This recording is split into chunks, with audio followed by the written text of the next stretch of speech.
Hey guys, welcome back to the Mind Body Broadcast with Austin and Marty, and we are back with part 2 of the LabWork episodes. So this will be probably just going to make this a two-parter, covering all the major bases here. So we did, on the last one, we talked about most of the blood counts, so your CBC, your CMP. We also talked about some of the cardiovascular markers.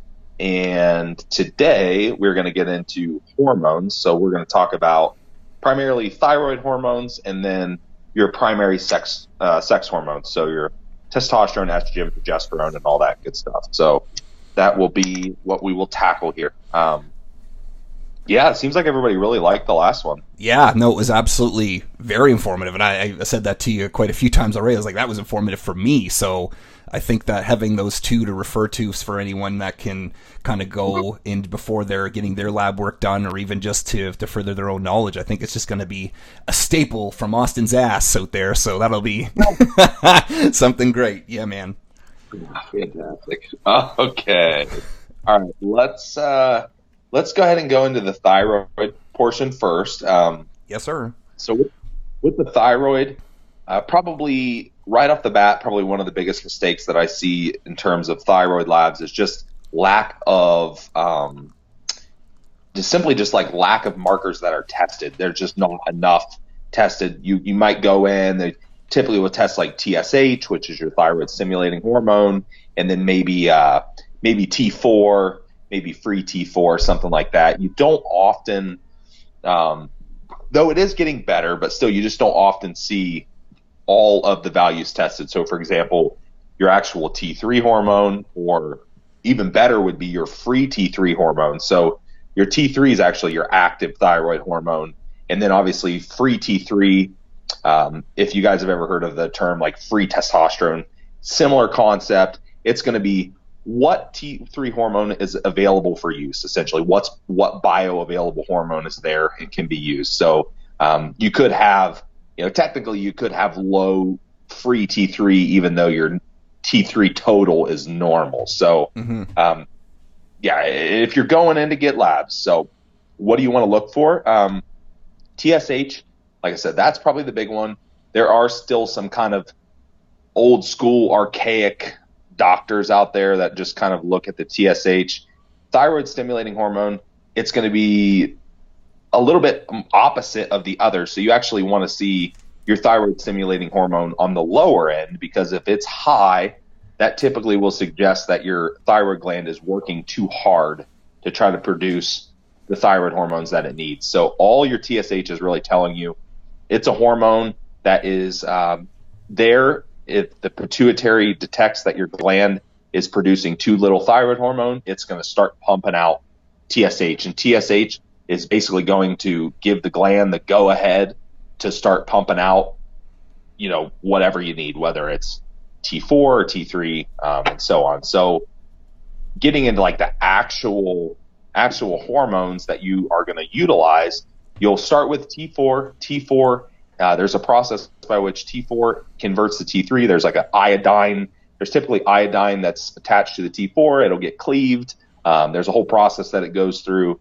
and you'll end up with T3. And then your T3 is what your body's going to use to regulate your thyroid function. So once you get to T4, T4, now the tricky thing about this is a lot of doctors will still look at the T4 level, because essentially what you're going to end up doing in the body is your T4 is going to be converted to T3 at just the amount that your body needs. A normal body with normal, if it has all the essential nutrients. So there's some certain essential nutrients like selenium and iodine, for example. Those are two biggies. Mm-hmm. If it has the essential nutrients that it needs, it should convert at a normal rate. Like you should have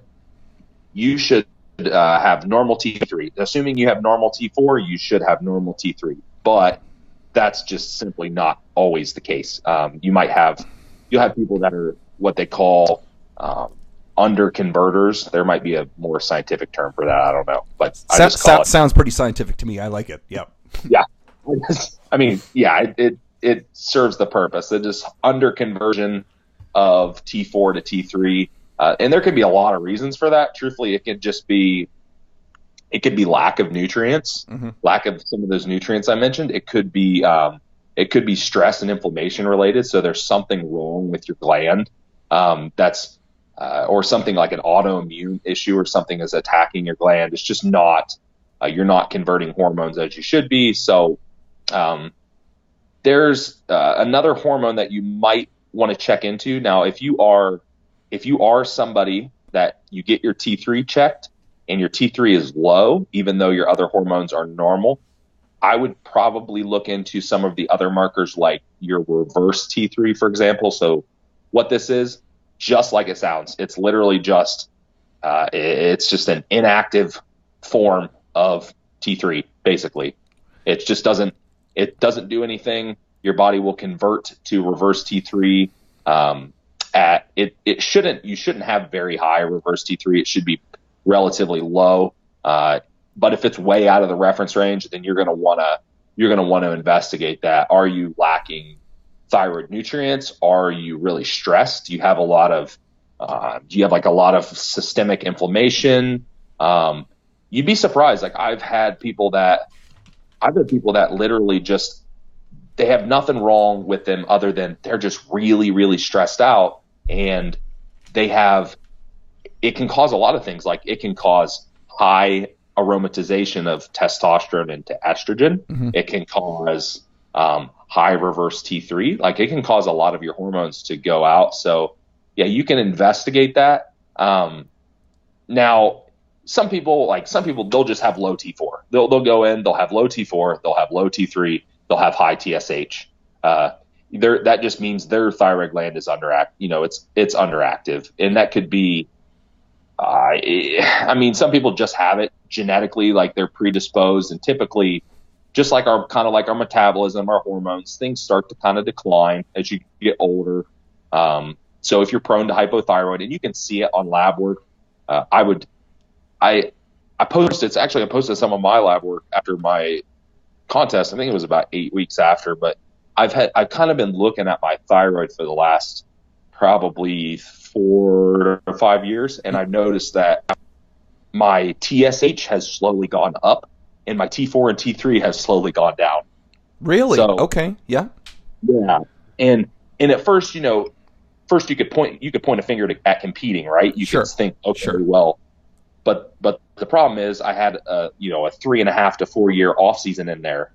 Right. So that would have definitely restored everything back to normal. Yeah. Absolutely. Yeah. And it was even declining during that off season period. So obviously, okay. Yeah.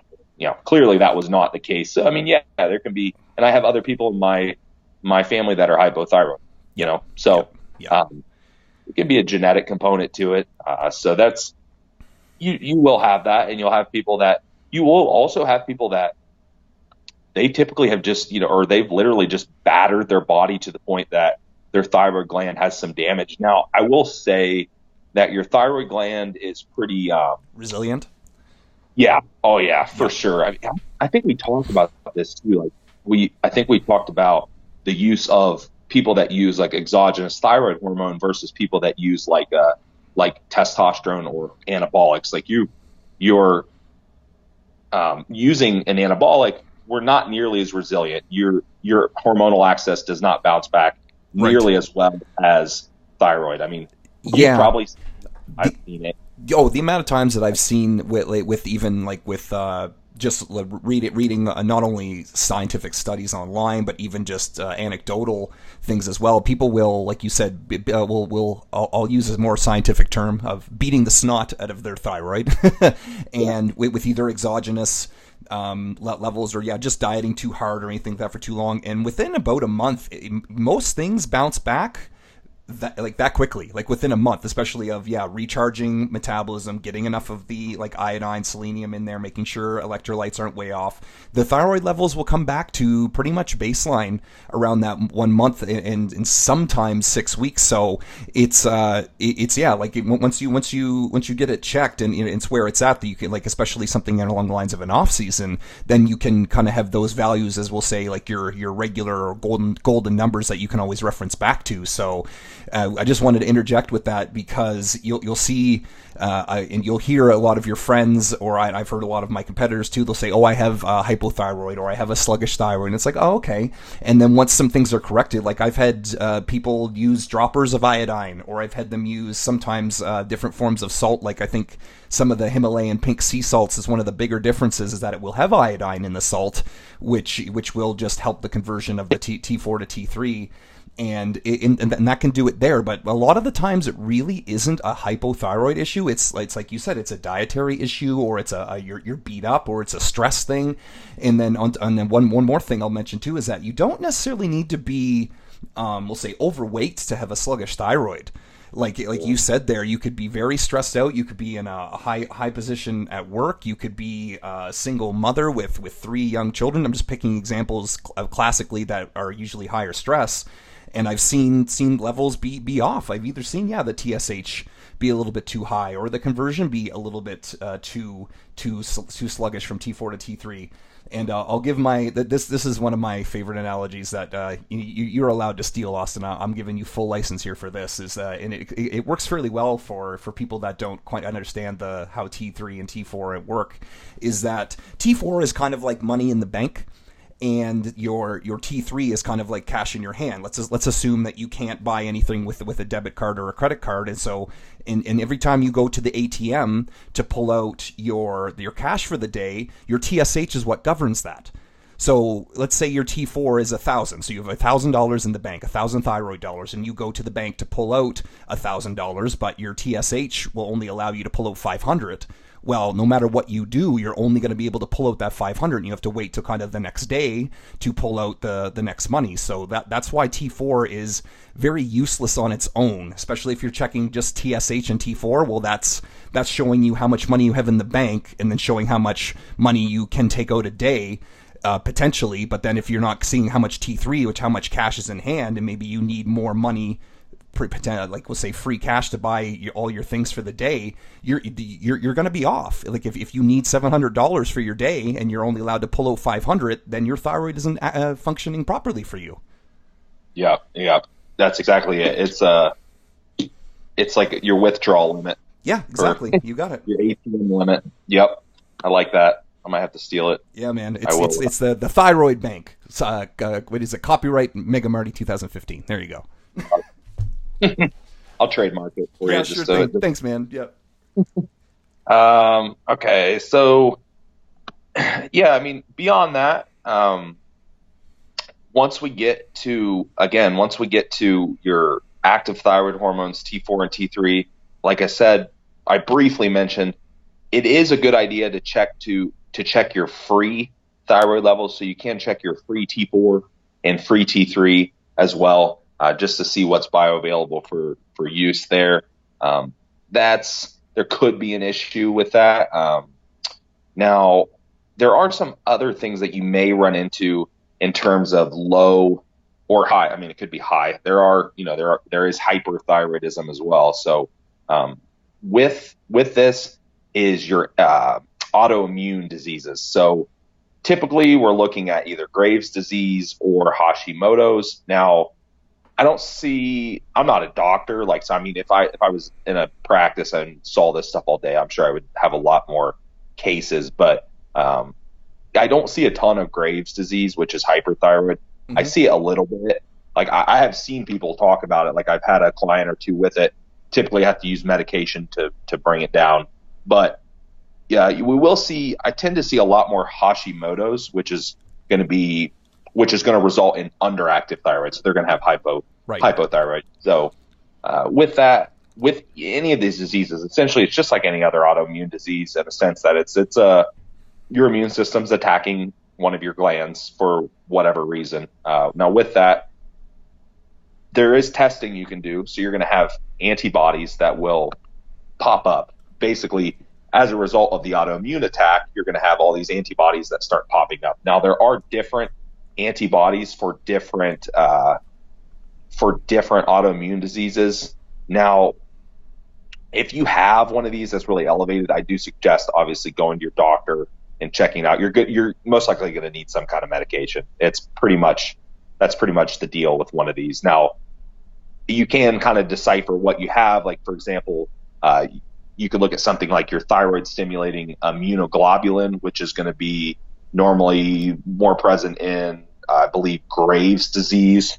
And then you could see like your TPO, I think it's abbreviated TPO. That's another one that is going to be more common in like the Hashimoto's, for example. There are others. I think there's a handful, maybe a half dozen, probably 3, 4, 5 of them that really are going to pop up pretty commonly. And anyone, a doctor is going to be able to tell you, hey, this is elevated, this is what you need. Now, obviously, you're probably not going to need any kind of interpretation, simply because you're going to be able to see your T3. If you have symptoms of Hashimoto's and you have your TPO enzymes are elevated and your T3 levels are in the tank, well, there you go. There's 3 signs right there. It pretty much, it's pretty much going to tell you, hey, that's what's up. Now, with these autoimmune diseases, it's really hard to do much other than they give medication. I mean, for Graves', like I said, they're suppressing your thyroid, but we're seeing with the Hashimoto's, like most of the time what I see is people will just get exogenous thyroid hormones, just like somebody with hypothyroid would get. There are some things you can do through nutrition. And unfortunately, I feel like unless the practitioner is really progressive and really with it in the nutrition scene, they just don't seem to suggest much. And when I say it would be something like, you may have heard of like the autoimmune diet, or sure have. Yep. Yeah. So stuff like that. And all that's simply referring to is you're essentially just going to try to keep your inflammation as low as you can. You're going to try to make sure that you're not eating foods that are causing an immune response, like things that you have food sensitivities to, and so on and so forth. Like basically just the stuff that we should already be doing. But people, they're forced to pay closer attention to it. Now, if you're not in the physique realm like we are, and you're not paying attention to things like food sensitivities and inflammation, and that, if you're just an average Joe that eats whatever, that can make a substantial difference if they change their diet. I mean, that could be a game changer. They might not even need medication, or they might need significantly less medication than originally.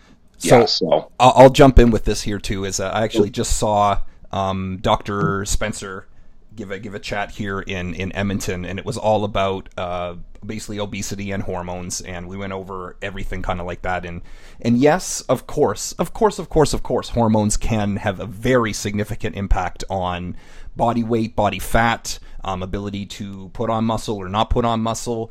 But it's one of those things that everyone, and I mean this, everyone wants to downplay and say, oh, well, I have this, or oh, I am this. And this, of course, is not to knock people with Hashimoto's, not to knock people with Graves' by any means. Those are conditions that need to be addressed. However, if your nutrition has not been addressed first and foremost and not for like a week, you're not eating just, we'll say, quote unquote, clean for a week, is that I've seen miracles happen. I've seen thyroid numbers jump into the normal ranges. I've seen sex hormone numbers jump back in the normal ranges, and some of these have even been over just consuming enough selenium and iodine, like you said. It's been just that. So, and it's also I'll say that it's never the best idea to just immediately jump into some kind of medication or prescription. It's always we'll say, quote unquote, do your best to ensure that when you go in there, you are going in there with some knowledge behind that, because even people that I talk to inside of the fitness industry will not necessarily know that what is optimal for we'll say your consumption of your electrolytes or your consumption of minerals. It's that if some things are low, that will completely skew the lab work and will make it appear like you have something when really it's just an underlying undiagnosed diet, we'll say. Yeah, and I can give you, I've got a perfect example for you too. Sure, so I can. You mentioned body composition and stuff, and I can use myself. So you see, it's still going to kind of come down to, well, not kinda, it still all comes down to thermodynamics, calories in and calories out. It's just that your caloric needs are going to be lower if you're hypothyroid, obviously. Exactly. Yes. Yeah, because I mentioned it I posted up some of my lab work, and I talked about the hypothyroid and how it runs in my family and how I, been watching my numbers and blah, blah, blah. And someone commented, well, how are you holding your condition so well? I said, because I'm controlling my calories, but with that, I've also noticed that I'm eating less and growing. I'm growing on less food than I did when I was 180 pounds or 170 pounds. And, Yep. Which, what is inadvertently a good thing, because now your grocery bill is less. Yeah, that part's good. Yeah. But I figure at least the way I see it is if you are dealing with some of this, I normally tell people not to freak out, because you can, at least temporarily, you can try to control your body composition through your calories. And it's not like, no, I'm not suggesting you just starve to death because you want to be lean. One of the easiest, not easiest, but one of the most important things that you have to do in any time your hormones are downregulated, typically, is you need to be in a caloric surplus. Almost all hormone downregulation is not going to improve very much in a calorie deficit. It certainly can. We're not talking about obese people that have all kinds of other stuff going on. We're talking about us normal people that we get downregulation of hormones because we diet and we get lean and we do lots of cardio and all that. So for most of us, if you're in a caloric surplus, that's step one. So make sure you're doing that. Also, look at the nutrients we suggested. There was actually a really good article on, I believe it was Life Extension's website. They had one that talked about all the essential thyroid nutrients. So the selenium and the iodine that we talked about. And there were several other minerals like zinc that they mentioned, magnesium. So it can kind of give you a breakdown, and actually it might even be useful to sit down and see what you're actually taking in a day. I mean, for a lot of people, we don't always have to do that, but there are some apps out there. I know there's a good tracking app called Chronometer. Have you heard of that one? Oh yes, I really like that one. They're very in depth with how well they read the minerals and electrolytes for sure. Yeah, so you could use something like Chronometer even, and just plug your foods in and get an idea of what your minerals are. Hell, you could have a deficiency you didn't even know about. You know what I mean? You might want to supplement with something. And there's an interesting thing, because I got really into this whole thyroid thing after a while. I kind of, you know how it goes, like one of those subjects you get really interested and you just can't stop. So you figure it out. Well, I got really into it, and I started researching the nutrients, specifically like the iodine and selenium. And the iodine especially, I noticed that in Asian countries, for example, where they have really high sodium intake, just because of their cuisine, they had extremely low hypothyroid rates. And then I looked up, there was another country too, and I can't remember what it was, but anyhow, they had high salt intake, and we're talking just table salt, so it's just iodized table salt, right? And they had really low hypothyroid. And I started looking at our recommended daily allowances were super low. And then I asked my doctor, and I also did, looked at some articles from some other people that I consider more progressive doctors, and people were doing absurd amounts of iodine. Like, at least at the time, I considered it really high just because I didn't know. And yeah, I mean, you can try messing with it. I know you'll see some warnings out there. Oh, you're going to get, you're going to have some adverse reactions to your thyroid gland. Now, I can tell you, I'm not suggesting this, because you guys can do what you want. But I mean, I've had clients that they've gone up to like milligrams per day, like multiple milligrams per day. So wow. Yep. Really high amounts with essentially what we did is we ramped it up until their symptoms improved, and then we ramped it back down to a maintenance dose. Okay. And yeah, it worked. I mean, it seemed to work pretty well. I did something similar with myself, though I don't think I'm going to get my gland any better at this point. I think I'm just getting old. So unfortunately. Yeah, hey, it happens, man. But yeah, exactly. But even and that's just one thing to slightly touch on too. Is that as like you mentioned, as you do age, things can start to be skewed a little bit one direction or other. So it is just important to keep up on your lab work. Yeah, and it's not, and it's not anything to freak out about. I know some people are still kind of against the idea of having to take a medication, but I'll tell you, if you're older or if you naturally just have declining hormones, your quality of life is going to be so much better if you take hormone replacement. There's no reason to, as long as it's a controlled environment, you know, it can have tons of benefits. So, let's see. So that pretty much wraps up the thyroid. I guess to sum it up, make sure if you're getting testing done that you test everything. You can have low active thyroid hormones that are being undiagnosed. All the time they put people on T4 medication, for example, and what they really need T3, or they need a combination therapy of both. So just make sure that you're really checking into everything and you're getting your nutrients. Mm-hmm. So beyond that, we can dive into some of these other hormones. I know this is probably what everyone wants to hear about anyhow. So absolutely. Hormones, they're going to be a lot of metabolites to these different hormones that we're going to cover, just primarily the big ones. So first off, testosterone, we'll just go right into that in a couple of its metabolites, quote unquote. So with testosterone, males, I think there's a ton of information on testosterone levels in males anymore. I'm not going to talk about it a ton because I think that's pretty well known at this point. If you have the only real issues that I see with males, and I'm sure you see the same thing, is if you are a candidate for hormone replacement, some of the practitioners, they rely way too much on the range and far too little on how you actually feel. Mm-hmm.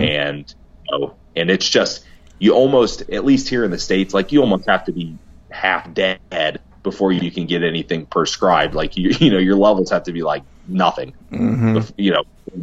Before they'll touch it, which is unfortunate, but that's just the medical system sometimes. Now with males, only other thing I'd probably say about hormone replacement or testosterone replacement in males is if you are a candidate for that, I would make sure that you try to stay right around the upper end of the range. I feel one of the mistakes a lot of people make is if they are, especially guys that like they just self-medicate, is they're like, oh yeah, I'm 1,500.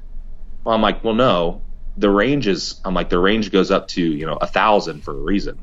Like mm-hmm. there's a reason for that. There was a study that my doc sent me about stroke risk actually going up. It was quite a bit with testosterone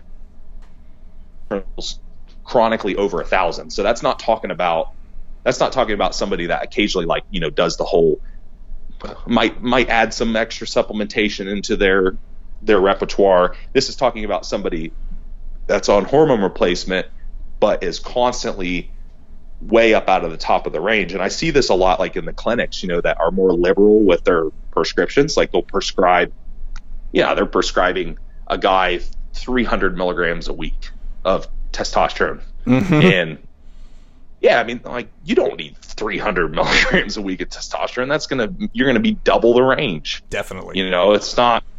It's just not necessary. So just keep an eye on that. Guys, you won't lose your muscle.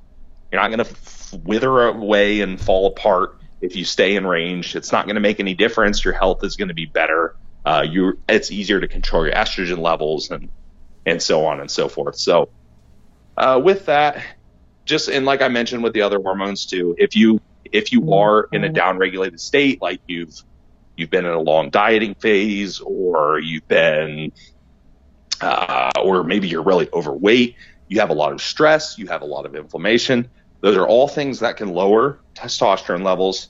So first and foremost, before you start jumping on medication, make sure you're addressing all those things. Make sure it takes a long time it can take a long time for hormones to upregulate after a contest. I think we talked about that in our reverse dieting episode though. So Yep, we did.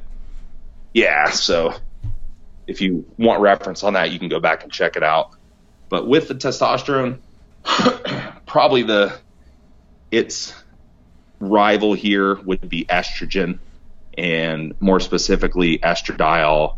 Marty and I talked about this before the show. We were talking about the different estrogens. There are actually 3 primary estrogens that we have, or that we can have. Some of this depends on like more present pregnancy in females and menstrual cycles and all this. But for simplicity purposes, we're looking at estradiol. It is the strongest estrogen. So it's going to be typically what's tested for. It's typically what we're going to want to control. Now, for females, I feel like it's probably not looked at enough, simply because females think, oh, I'm supposed to have higher estrogen. I'm supposed to have, it's a female dominant hormone. So yeah, I mean, naturally they're going to have it. It is going to be more cyclical. I mean, hormones in general are very cyclical in in females compared to males. So yeah, that's one really difficult thing about testing estrogen as a female. If you are testing your estrogen on a lab, typically a lot of the labs will have a chart, and it'll say luteal phase, and it'll say follicular phase. So like make sure that you at least know what time of the month, what part of your menstrual cycle you're testing it in, and that'll help you better evaluate what your levels should be. Because if not, it's a total crapshoot. They can vary by hundreds and hundreds of points within a given month, depending on what unit measurement you're using. So it's really no way to test it. Mm-hmm. And you know what? I just realized I didn't even mention testosterone in females. Shame on me. That's no problem. Yep. Yeah, I'll do that real quick. So I'll jump right back to the testosterone for a second. In testosterone in females, it is definitely still significant. You're still going to have downregulation due to stressful periods, due to low body fat, due to inflammation and all that stuff, just like males. So it is something important. If you're going to have lab work as a female, I still suggest getting testosterone checked. I know a lot of females don't. Now the range is super low. It is, for example, if we're using nanograms per deciliter, that's what we use here in the States. I know you guys use nanomoles. Yep, we use nanomoles per liter. You got it. Yeah, so nanomoles is going to be a lot lower, but I can give you just an idea. In nanograms, we're looking at the range might be somewhere from 15 to 20, maybe up to like 80 or so in a female. And whereas a male is going to be obviously they're going to be like 300 to 1,000. It's going to be a lot bigger, a lot higher. And males are going to function normally within a lot larger range than females. Mm-hmm. A male is probably not going to notice anything between 500 and 600. They probably notice nothing. Right. They wouldn't feel any difference, most likely. Whereas a female, I do see females with low testosterone. Now, it's typically more so due to like the stress or the low body fat, or like chronically under eating. Now, if you're someone out there that has a really hard time with body image issues, or you have a really hard time accepting a little bit of body fat gain and stuff, and you're interested in getting your hormones done, I would absolutely look at your testosterone. It's definitely something you want to pay attention to. Make sure that it's not low. And this is for people of but people of age that's not menopause. So if you're going into close to menopause age, then you're going to have, just like in a male, you're going to have hormones that are going to decline, and that includes your testosterone. So I think that a lot of females, they know their progesterone and their estrogen are going to be out of whack when they get older, but your testosterone is too. So if you're somebody that's considering hormone replacement or some kind of treatment as you age, then you absolutely want to look at your testosterone as well. Yes. No, and with that, you don't want to be too high. Obviously, I think we talked about this. You don't want to obviously be way over range. There are conditions in females like PCOS, for example. That's probably, or hyperandrogenism is the term. Yep. High, they're high hormones. Now, that's also an issue. That is like a huge, huge topic that I couldn't even begin to brush on. There's some really good information out there on that, though. If you are a female that you have high testosterone and you have symptoms like, male pattern hair, like hair issues, or you have facial hair growth, or you have, body hair growth, or you have like your voice or just anything, there's some really good resources out there. I would suggest checking out, if you want something comprehensive, listen to somebody like Victoria Felker talk for a while. Absolutely. Yep.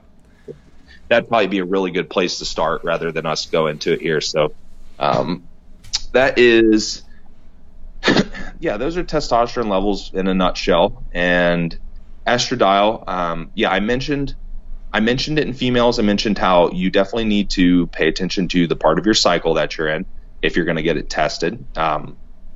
Now, if you're on hormonal birth control, then it's going to obviously throw a whole wrench into things.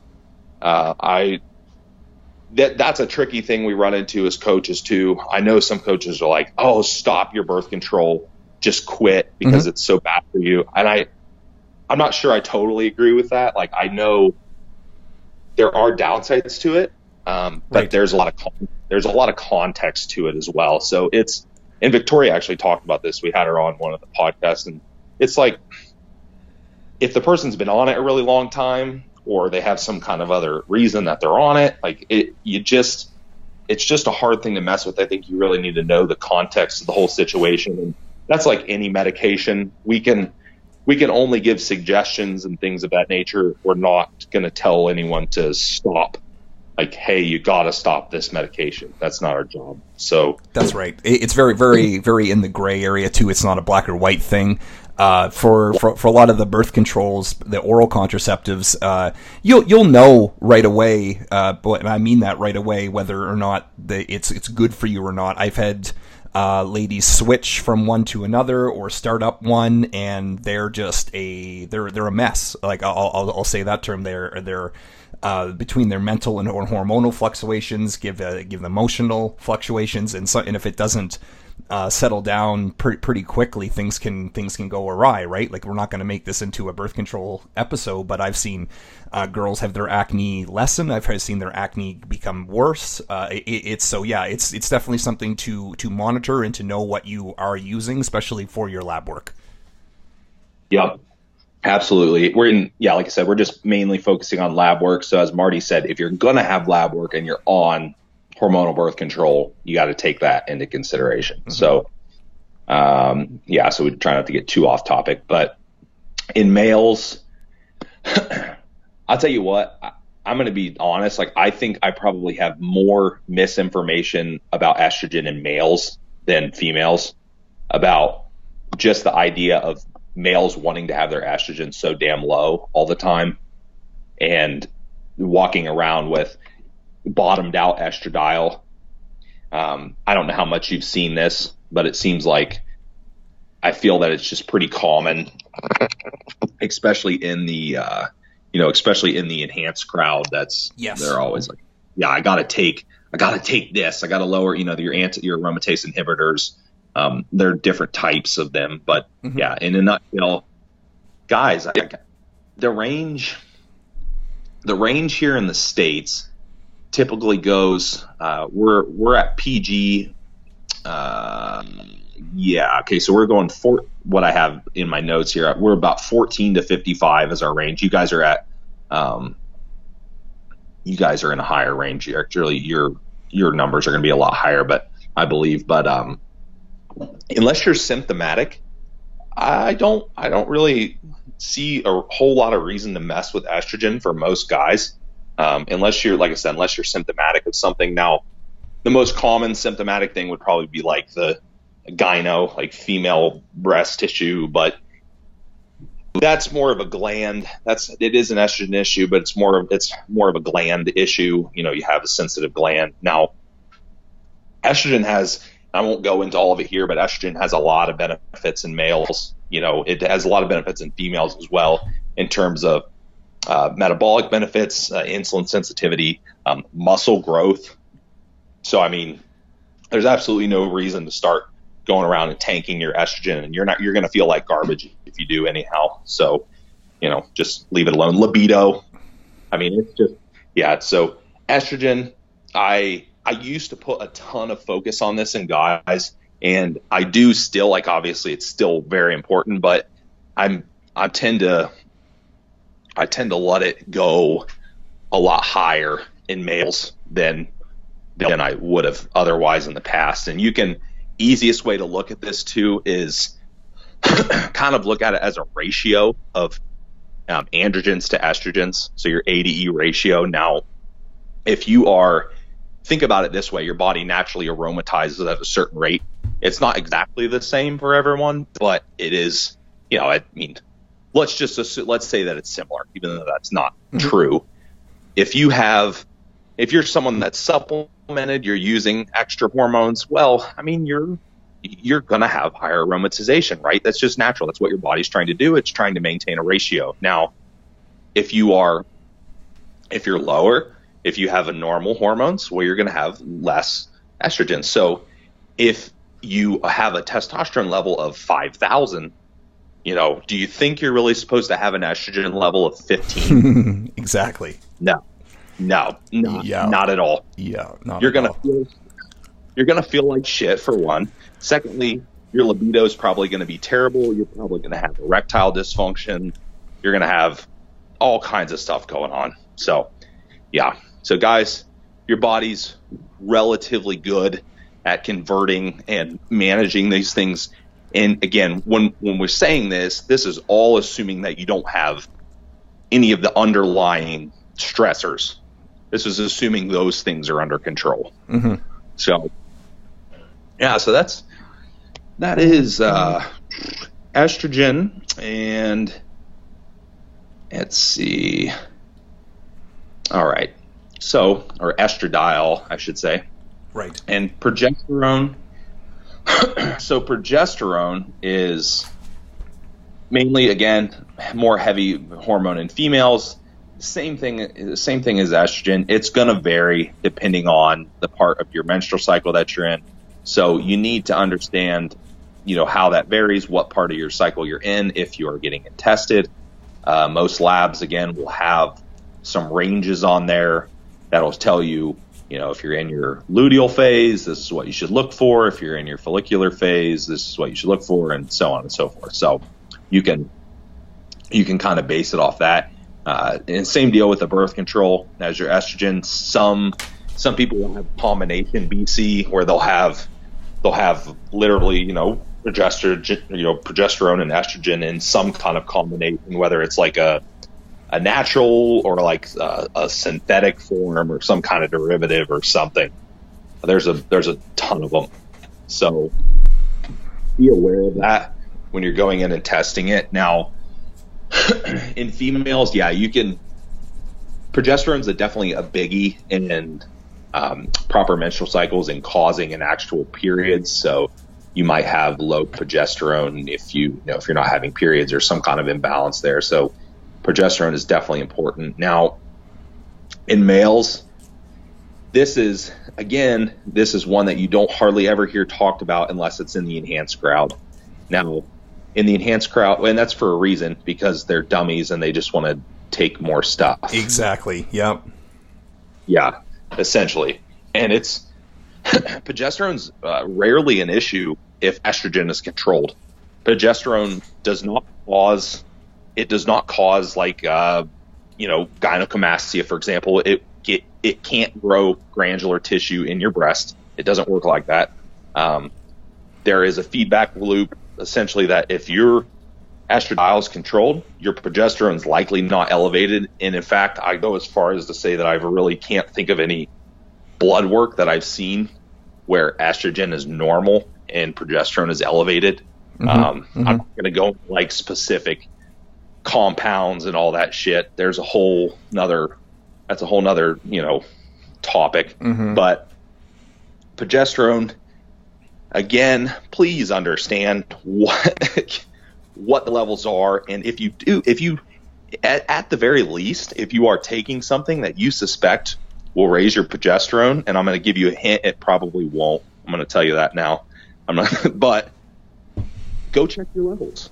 Don't take a drug. Check your levels. It's not. I made a post about this a while ago too, and I think you actually commented on it about. And it wasn't just about drugs, or it was about just supplements in general. People, they just love to take health supplements and ancillary supplements and everything under the sun because they think they need it, but they actually have no basis on which to debate off of. Yeah. So, yeah. So, if you don't have high progesterone, don't take something to lower it. Yep, exactly. Yep.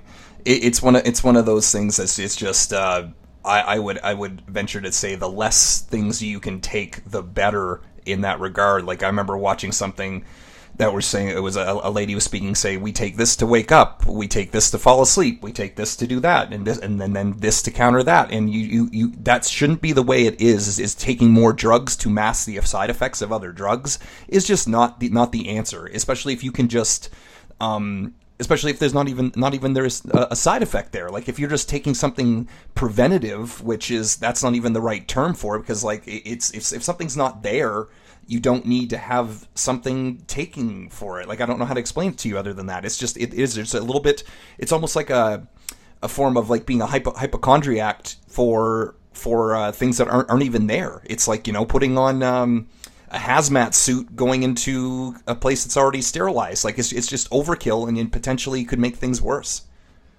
Yeah, exactly. Yeah. So, and that's why we're having this episode. So please just get your levels checked before you take. That would be the logical thing to do. Now we can cover, there's a few other ones I think are definitely worth covering here. They're probably not as commonly checked for, but you can, especially in males and in females as well, but in males, you are going to have, since you have higher testosterone levels, you have the aromatization process, so you have some conversion to estrogen. You also have some conversion over to DHT as well. You can certainly get DHT levels checked. It's not super common thing that people check. You can go check them if you'd like. Obviously, if you are taking certain things, they might raise DHT, or even if you're taking more testosterone, or you have low testosterone. That's another thing too. I mean, if you go in to get your lab work done and you're a male that's hypogonadal, you have low testosterone, you're probably going to have low estrogen.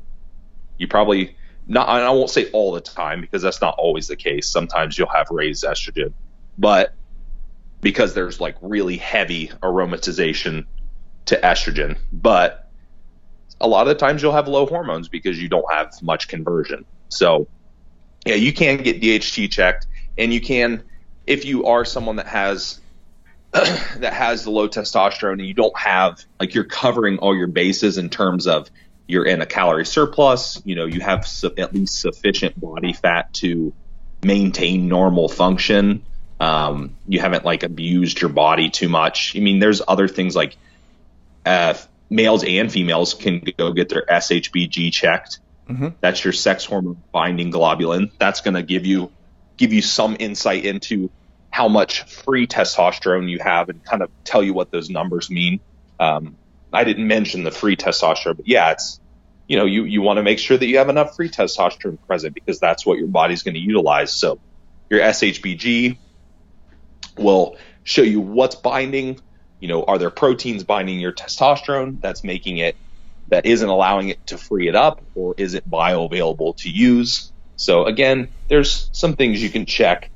It's not to say that any of that's going to be relevant to you necessarily, because some people will just have low testosterone because they're older, or they've just abused their body to a point where it's not going to return. But at the same time, it's good to cover your bases.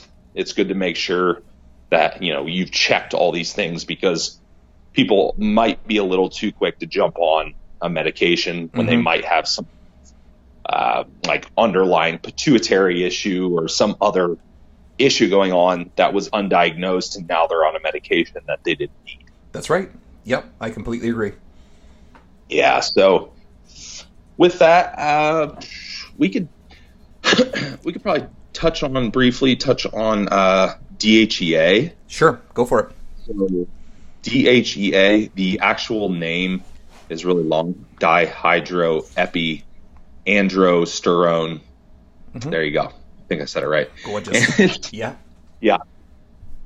So DHEA it was actually super popular for a while. There was a lot of talk about it like being the next pro hormone, I think. Oh yes. People thought. Years ago, you're darn right it was.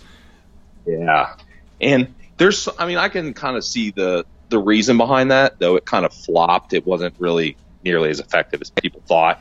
Then there was some companies that started coming out with like all of these derivatives of it, like, certain attached it to certain molecules and tried to make it beef it up a little bit. But anyhow, but DHEA beyond that is an actual hormone that we do need. It's normally considered an adrenal hormone. The adrenal glands will produce it, and it does have some important functions.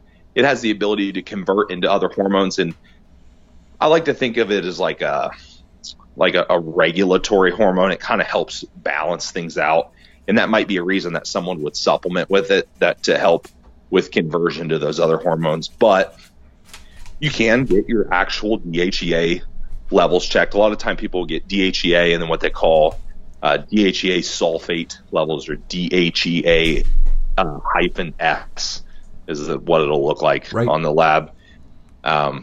You can absolutely get those things checked.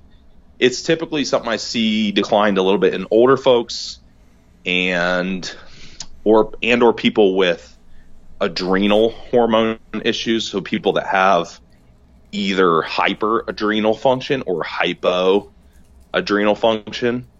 So you can make sure that would be something that cover your bases on there to check that. And females, I do find in females especially, it's probably important to check simply because females actually will produce hormones through their adrenal glands a little, I don't say more than males, but they rely on their adrenal glands a little bit more than males because they have ovaries that will produce them, but they aren't pumping out as much testosterone and hormones as the testes are in males. So females, as your ovaries start to decline as you get older, your adrenal glands may end up being more important for you. But yeah, so DHEA. Now, I didn't really touch on the adrenal hormones. Now I'll just briefly talk about those real quick. I think that'll probably be the last thing. So with the adrenal hormones, we're looking at,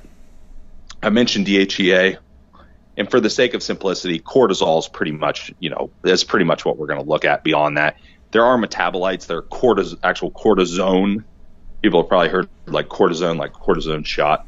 It's similar. It's actually pretty similar. It has a pain relief effect in your body, or anti-inflammatory effect. So that's essentially why we have it. But cortisol levels, these are hard to check on labs because you can go in and get blood work and you can get your AM cortisol level checked, which if you're getting fasted blood work, you can get your morning cortisol checked on the LabWork.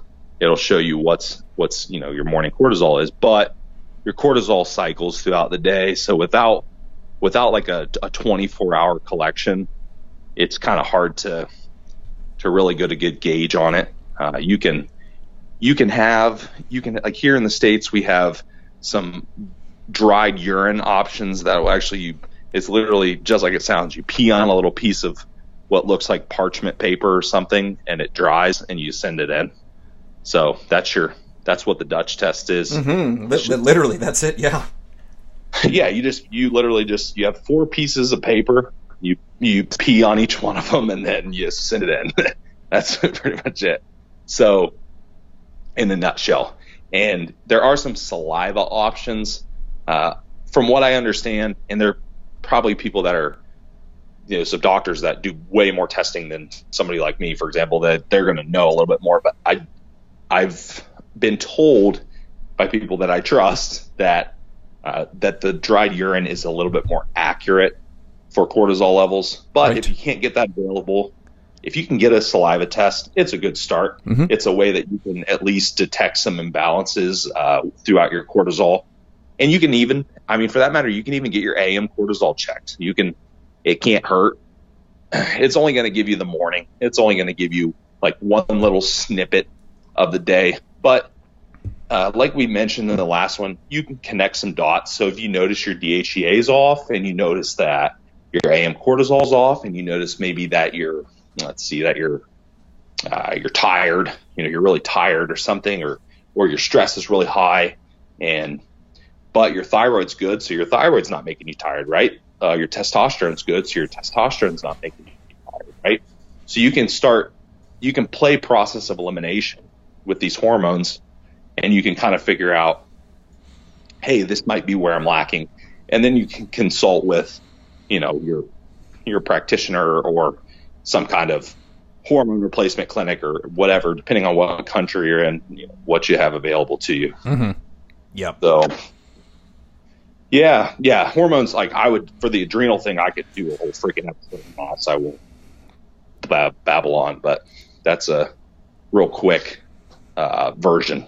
No, that's awesome. Yep. So just some things to tack on to the end here is get a physician or walk-in clinic or practitioner that will work with you, right? They especially like we talked about in the last episode, that the States, in the U.S., you sometimes almost all the time you have to pay to get a lot of the blood requisition forms there, and if you want it checked, get it checked. Say that you feel XYZ and you want them to be checked. And then in Canada too, it's just the same thing. Just when you go in for your blood panel, say you want these things tested. Just to say something like, I want my thyroid checked, like as Austin stated, they might just check your T4 and your TSH. They might not look for T3 or for a reverse T3. So there are things that just you can kind of ensure that they're checking. So now you have a little bit more education behind that, not just kind of going in for a health panel. You're looking for a full lab work done. Yeah, you got to be proactive. You got to, even if you don't even know what the lab values mean, at least by listening to this, now you at least know that there are more lab values than what you typically see on your hormone, on your hormone checks. So go in and ask, hey, I'm hypothyroid, right? But why have you never checked my T3? Right. Yeah. It's simple as that. And if you don't understand it, there are other people that can help you read it. Maybe you need a new doctor. Maybe you just can ask someone like myself or ask Marty, and we can help you or refer you to someone or whatever. And you can at least equip yourself with the knowledge you need to go in to your doctor with. Exactly. You got it. It's you can kind of think of it as a way as like going into the gym and seeing all the exercises there and which one to use versus going in with a workout plan and you know which ones to use. So that's just the way you can think about your lab work as well. Yeah. You have to be equipped and ready to go.